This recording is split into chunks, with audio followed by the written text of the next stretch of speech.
बिस्मिल्लाहिर्रहमानिर्रहीम। बोलते कालम के साथ मैं आमिर रज़ा। खान और रूस की एंट्री हुई है। बिल्कुल ईरान अमेरिका जंग के अंदर जहां सुलह की बातें हो रही थी, मुज़ाकरात की बात हो रही थी, वहीं पर अब्बास अराग़ची सेंट पीटर्सबर्ग यानी रशिया में पहुंच गए हैं और आज उनकी मुलाकात है व्लादिमीर पुतिन के साथ। और ये मुलाकात जो है इसको अहम इसलिए समझा जा रहा है कि इस वक्त पूरी दुनिया सिर्फ एक बात पर नज़र रखे हुए है कि क्या ईरान अपना एटमी प्रोग्राम रोल बैक कर देगा, अमेरिका के कहने पर तमाम एटमी रिएक्टर्स बंद कर देगा और फिर वो जो है किसी के रहम करम पे होगा कि कोई इस पर हमला करे तो वो खामोशी से देखता रहे।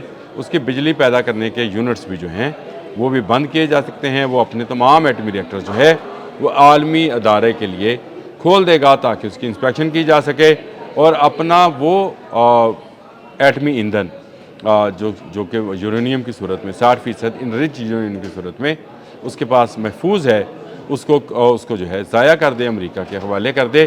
तो क्या ये ऐसा होने जा रहा है?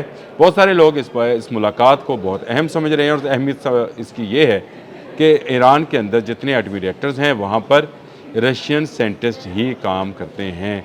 ईरान के अंदर सारी जो एटमी टेक्नोलॉजी है उसको खड़ा करने वाला जो है वो रशिया ही है। तमाम एटमी रिएक्टर्स पर उसने काम किया है, वो चाहे पावर जनरेशन के लिए थे या यूरेनियम को इनरिच करने के लिए बनाए गए थे। वो बुशहर हो, अस्फहान हो, कहीं भी हो, वो फोर्दो हो, वहाँ पर आपको रूसी साइंटिस्ट ही मिलेंगे जिनकी तादाद सैकड़ों नहीं हज़ारों में है।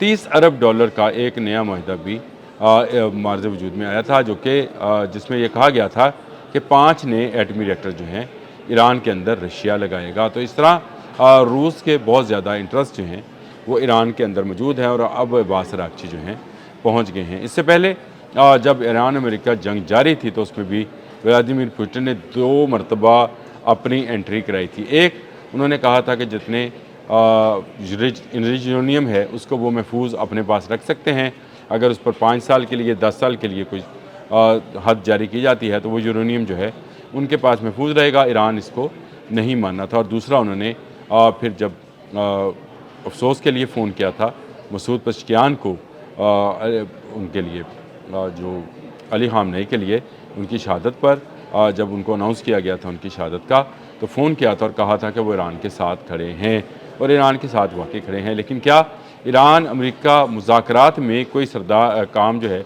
व्लादिमीर पुतिन कर सकते हैं? मेरा ख़्याल है कि ये खाम ख्याली है कि ये कोई काम करेंगे, क्योंकि रशिया ख़ुद यूक्रेन के साथ जंग में मुलव्वस है और अमेरिका बारहा रशिया से ये कह चुका है कि वो इस जंग को बंद करे। लेकिन ना व्लादिमीर पुतिन माने और ना यूक्रेन वाले। जंग आज भी जारी है। उसमें से ख़बरें को हमारे पास कम आती हैं लेकिन वहाँ पर हर महाज के ऊपर जो है इस वक्त भी जंग जारी है।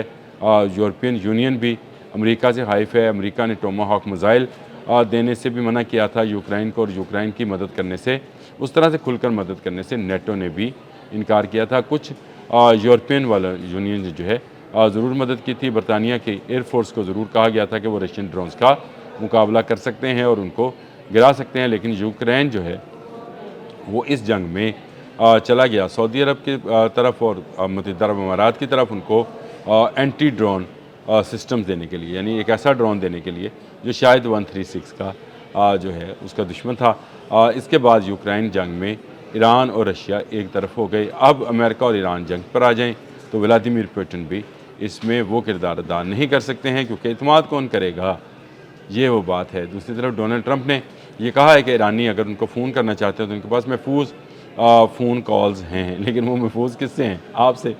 आप तो ख़ुद भी महफूज नहीं हैं। हिल्टन में होने वाले हमले ने ये साबित किया कि अमेरिकी सदर तक भी पहुंचा जा सकता है। ये एक बड़ा वाक़या है जो रूनुमा हुआ है और उस पर पूरी दुनिया में तशवीश की लहर दौड़ गई कि अगर अमेरिकी सदर तक बंदूक पहुँच सकती है तो किसी तक भी जा सकती है। लेकिन इसके बावजूद अब्बास अराग़ची जो हैं वो सेंट पीटर्सबर्ग पहुँच गए हैं। पुतिन के साथ उनकी जो मुलाकात है, क्या दिफाई तावन जिसके माहदे में ईरान और रशिया दोनों बंधे हुए हैं, उस हवाले से कुछ पेशरफ्त होगी। रशिया ने ईरान को Su-57 जहाज़ भी देने हैं और Su-35 जो है उसका यूनिट भी ईरान में लगाना है।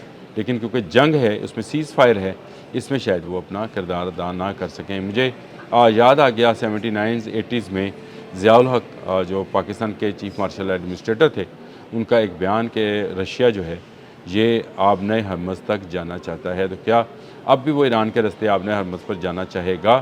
یہ گرم پانیوں کا معاملہ تھا جس پر جو ہے رشیا نے افغانستان کے اندر انویڈ کیا تھا، اور ہم نے یہ بیانیہ دیا تھا کہ رشیا جو ہے وہ آبنۂ ہرمز تک جا کر پورے گلف پر کنٹرول حاصل کرنا چاہتا ہے، لیکن پھر یہ ہوا کہ امریکہ گلف تک پہنچ گیا اور رشیا جو ہے ایران تک محدود، یعنی آبنۂ ہرمز کے لیفٹ سائڈ پر، اگر اس طرف سے نقشے کو دیکھیں گے تو لیفٹ سائڈ کی طرف جو ہے وہ رہ گیا۔ یہ ایک ایسی صورتحال ہے جس میں اس دورے کی کافی اہمیت ہے۔ اس کے بعد جو بیان نکل کر آئے گا اس سے پتہ چلے گا کہ کیا ایران واقعی ہی تیار ہے مذاکرات کرنے کے لیے، اور کیا واقعی ہی وہ اپنے ایٹمی اثاثے جو ہے سرنڈر کرے گا۔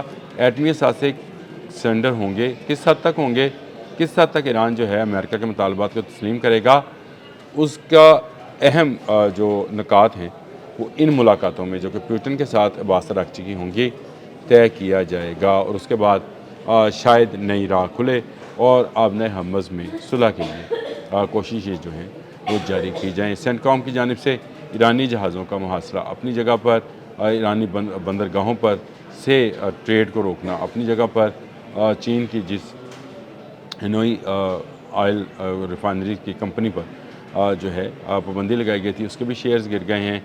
یہ اپنی جگہ پر چین ان ساری صورتحال میں اپنے جو ہیں جس کو کہتے ہیں پیادے اور فیلے جو ہیں ان کو سیٹ کر رہا ہے، اور بہت جلد آپ کو شطرنج پر اس کی انٹری بھی نظر آنے والی ہے، جس کا میں اکثر خدشے کا اظہار کرتا ہوں۔ لیکن عباس اراغچی کی یہ ملاقات جو کہ ایک اہم پیغام ہوگی مجتبیٰ خامنئی کا لے کر صدر پیوٹن کے پاس گئے ہیں، کیا دفاعی تعاون میں مزید اضافہ ہوگا؟ مجتبیٰ خامنئی تک کیا پیغام جو ہے واپس پہنچایا جاتا ہے پیوٹن کی طرف سے؟ یہ آنے والے مذاکرات، آنے والے آبنۂ ہرمز کے کنٹرول اور آنے والے امن کے حوالے سے بہت ہی اہم پیش رفت ہوگی۔ جنگ جو ہے یہ آہستہ آہستہ امریکہ، ایران، اسرائیل سے نکل کر سپر پاورز میں جا رہی ہے۔ کہیں چین کی آپ کو انٹری نظر آتی ہے تو کہیں اب رشیا بھی اس میں مداخلت کرتا نظر آتا ہے۔ عباس اراغچی کی یہ سینٹ پیٹرزبرگ میں آمد جو ہے یہ اس بات کا بیان ثبوت ہے کہ اب رشیا جو ہے کھل کر بیان دے گا یا کھل کر سامنے آئے گا، پیوٹن کی جانب سے بتایا جائے گا کہ کیا وہ ایران کے ساتھ کھڑا ہے یا وہ مذاکرات کے لیے جو ہے وہ امریکہ کو راضی کرے گا کہ وہ اس کے نیوکلیئر پروگرام کو جو ہے ٹچ نہ کرے اور آبنۂ ہرمز کھول لی جائے۔ روس کا کردار بہت اہم ہوگا۔ ولادیمیر پیوٹن جو ذرا اگریسو قسم کے پریزیڈنٹ ہیں وہ زیادہ بہتر طریقے سے میرا خیال ہے ڈونلڈ ٹرمپ کے ساتھ بات چیت کریں گے۔ ایران کا مسئلہ جو ہے یہ 2 سپر پاور یا 3 سپر پاورز کے مابین پھیلتا چلا جا رہا ہے، جو کہ بہت ہی خطرناک ہے۔ یہ معاملہ اس سے پہلے ہی طے کر لیا جائے، ایران اور امریکہ جو ہے آپس میں بیٹھ کر اگر ان چیزوں کو طے کر لیں تو یہ ساری دنیا کے لیے بہتر ہے۔ آبنۂ ہرمز بھی کھل جائے گی اور دنیا کی تجارت بھی واپس جو ہے بحالی کی طرف چلی جائے گی۔ یہ جو مہنگائی ہے، یہ جو پٹرول کی قیمتیں ہیں، بجلی کی قیمتیں ہیں، ہمارے اپنے ملک میں سمیت یورپ اور چائنا اور باقی ممالک میں بھی یہ اوپر جا رہی ہے، امریکہ میں بھی یہ بھی نیچے آنا شروع ہوں گی، نہیں تو یہ مہنگائی آنے والے دنوں میں ہم سب کو کھا جائے گی۔ اب تک کے لیے اتنا ہی۔ اللہ حافظ۔